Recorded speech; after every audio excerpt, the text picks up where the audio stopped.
Okay, so got a little bit farther on this thing. I didn't film anything, which is kind of counterproductive as a YouTuber, but I got the whole Holley harness laid out and everything's hooked up.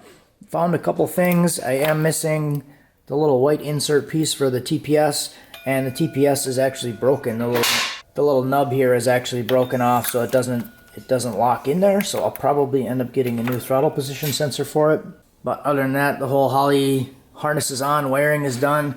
I was able to run the wideband over here, down through that little hole on the backside, and run it inside the fender all the way to the wideband here.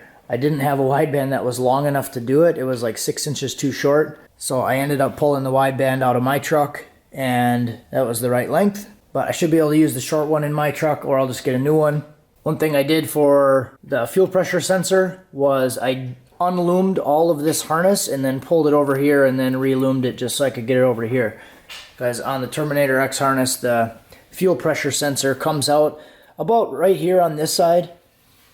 So I basically have to unloom it from here to about here, fold everything back, and then reloom this whole section. But now the fuel pressure wiring goes over to the regulator. Another thing I did was put this grommet on there. This is a Seals It firewall grommet. I got it on Amazon. It was $23. It's a 3-inch diameter 5/8 hole, but I was able to squeeze the whole engine side of the harness through the little 5/8 hole.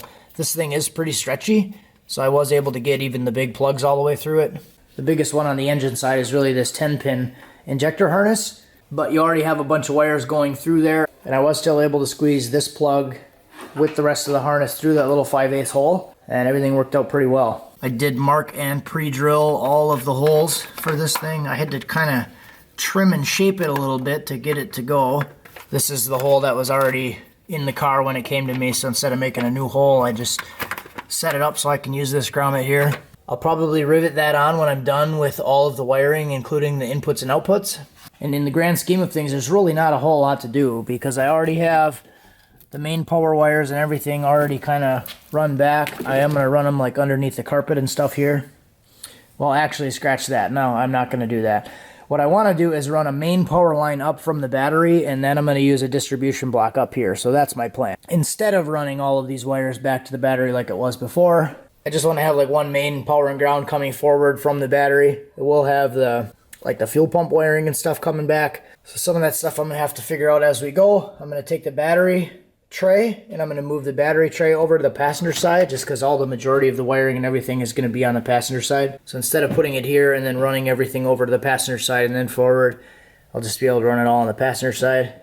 So I'll get started on that. I'll try to record what I can. A lot of it's probably just going to be a lot of thinking and putzing around trying to figure stuff out. If there's anything relevant, I'll try to record it. Also have to do the torque converter bolts yet. Don't let me forget to do the torque converter bolts. Alright, got the battery all moved and locked down. So I got a bolt running through on the back side here. This plate is actually threaded. And then these threaded rods go all the way through, threaded through the plate, through the floor.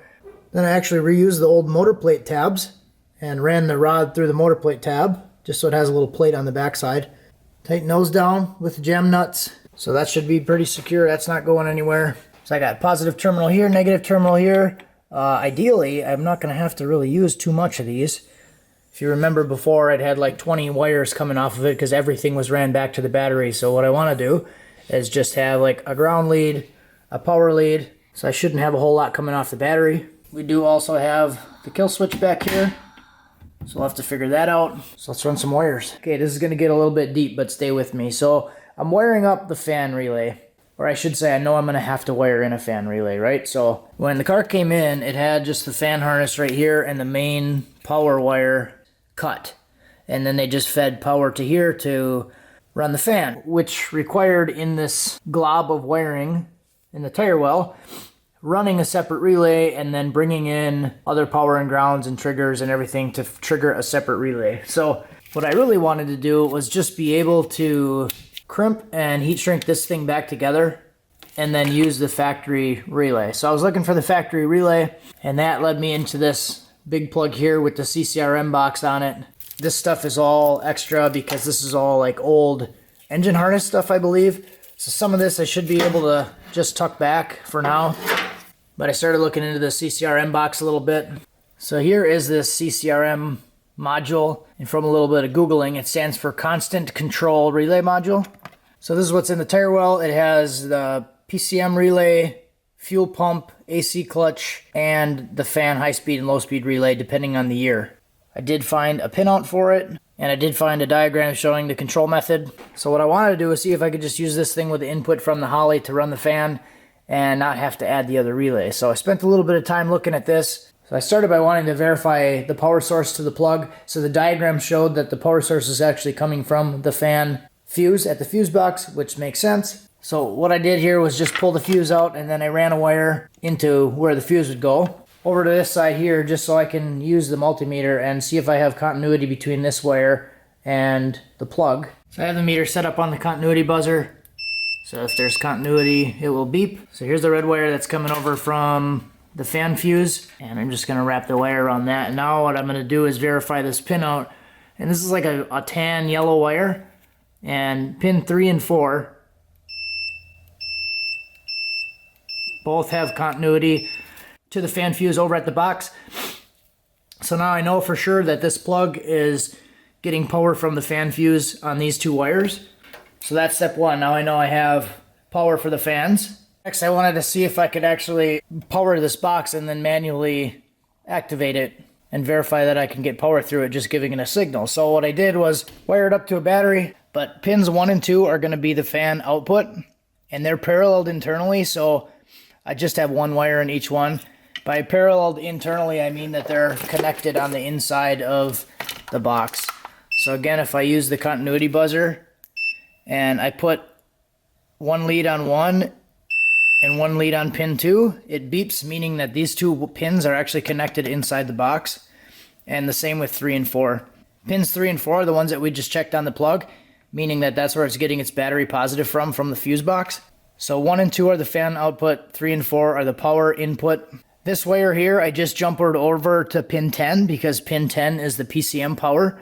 Noticed after messing with it that it didn't actually work unless I powered the PCM power wire also. So listen to this. You hear 2 clicks. 1, 2. 1, 2.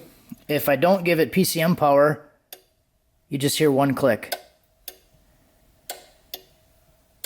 So it's like it's turning on the main power for the box, but it's not actually turning on the PCM power circuit, which would make sense. If it doesn't think the PCM's on and the fan is controlled by the computer, why would the fan work? So now I have 2 clicks. Pin 13 is the ignition 12 volt positive. So that's like the key on, and that's what I have here that I'm putting on the battery. So that's pin 13. Pin 15, and I know you can't really see this, but so this was pin 13. Underneath is pin 15. This is just going to a ground. So again, so 1 and 2 are the fan output. 3 and 4 are the power from the fuse box. I have 4 jumped over to 10, which is the PCM power inside the box here. 13 is ignition hot. 15 is ground. And then now, when I give it power, and then I have a black wire here, which would be like the fan control from the ECU on pin 14, I actually have the fan relay working. So then what I did was connect one lead for the fan output to my multimeter, so I can put the other meter lead on the ground on the battery, and then when I take this and give it power, I have 12 volts now. Now I have power, and then when I give ground to pin 14, it loses power. So now it has power, now it has signal, loses power. So verified that that circuit actually works, just changing pin 14, giving it ground or taking away the ground. And basically all of that is just to say that I can give pin 14 ground from the Holley and make the fan work. It actually seems from the verification that it's actually opposite, like it has 12 volt all the time, unless you give it ground, which is fine. It would just mean the fan's running all the time unless I give it signal, which I can program that in the Holley to give it ground at a certain temperature and it would shut the fan off. So it looks like it would just be opposite, where when it comes up to temp, instead of giving it ground to turn the fan on, you would give it ground to turn the fan off. So when it goes up to 190, it would remove the ground, turn the fans on, and then when the temperature drops back down, it would give it ground and turn the fan off. Which actually kind of makes sense if the Ford factory ECU is controlling it that way, because the fan's probably going to be on a lot of the time or most of the time anyways, trying to regulate the temperature. So its default position is fan running, and then when it gives a signal for the fan not to be running, then it gives the ground and shuts it off. So it's just kind of a long way to say I'm just going to wire the Holley to pin 14. Alright, so I did get this all crimped, so I'll be able to tuck that thing away. And I'll probably just rewrap it with some new electrical tape. Also started brainstorming how I'm going to get power over to the fuse box here. I'm going to have to remove this whole section. This nut will come off, and then all these wires will be able to come out. This is like the factory battery and alternator cable, I believe. And then I did find this black cable, which is like a nice thick 4 gauge. I believe this is actually a cable out of a Silverado or something like that. I want to say it was originally the cable that like came from the battery and went underneath it along the front back to the starter. But I ended up using that thing to kind of go out underneath the alternator this way, and then straight right across the front of the block under the intake behind here. And then I'll be able to crimp a 4 gauge lug onto that, and it'll come straight through.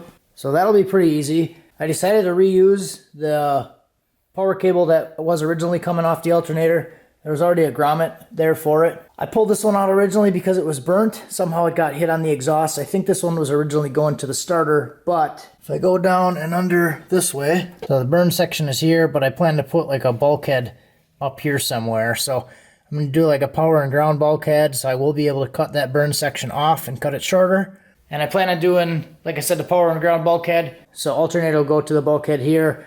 I'll have another power that runs off to the starter. And then I'll be able to run the 2 lines from the bulkhead to the battery, and then 1 line to the distribution block. I'm going to be using this welding cable here. I already had this, and I think I bought it for a different project, but I never ended up using it. And it's sitting here, so I'm going to use it on this one. This will be what's going from front to back on the battery, and then probably up to the distribution. This is like a 1/0 size cable, so it's a little bit big, but it's physically smaller than what's already in there. But this is like a CCA cable. And this is actually copper, so that'll work out pretty nice. I think I'm going to get this video up and edit it because that relay wiring section took a little while. And it's after 8 o'clock and I'm running out of stuff I can do tonight because I don't have the lug. And I'm not going to start drilling for the bulkheads and stuff, so I'll start doing that in the next video. But it's coming along nicely, I think. Is it? I don't know.